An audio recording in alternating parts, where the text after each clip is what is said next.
La première édition de l'Open de tennis a débuté ce week-end à Brest Arena. Quelques 1000 spectateurs sont venus pour les 2 premiers jours, les phases éliminatoires. Certains ont gagné leur ticket pour la suite de la compétition. On sent que les gens sont aux petits soins, qu'ils ont envie de faire une bonne édition, mais c'est un super tournoi. La salle est hyper sympa, l'organisation est top, on est bien, les joueurs sont bien. C'est très très fort, avec Benoît Paire qui est 25e mondial. Après il y a beaucoup de joueurs qui sont classés dans les 100 premiers mondiaux, donc c'est un super plateau de joueurs.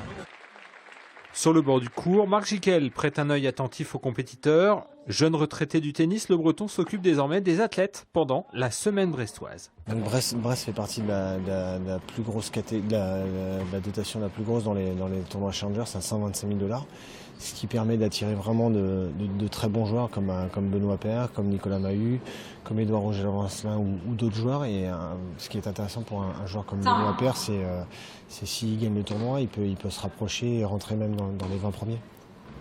Avec une salle toute récente comme l'Arena, des prestations pour jouer dans la cour des grands, les promoteurs du tournoi ont voulu installer un événement digne de l'ancien Open de tennis de Brest, disparu dans les années 90. L'idée vient d'un groupe d'entrepreneurs brestois qui avait envie de faire un tournoi international à Brest de tennis. Et puis ensuite, pour faire marcher un tournoi de tennis, il faut plein de gens, des organisateurs que nous sommes au sein d'une association. Et puis à côté, bien évidemment, les clubs de la région brestoise nous ont donné un super coup de main parce qu'ils ont mobilisé tous leurs jeunes pour venir jouer les rôles de bénévoles pour la tenue de ce tournoi. Et sans ça, c'est absolument pas possible. L'Open se poursuit toute la semaine, entrée des têtes de série mercredi, notamment avec Benoît Paire, 32e à l'ATP.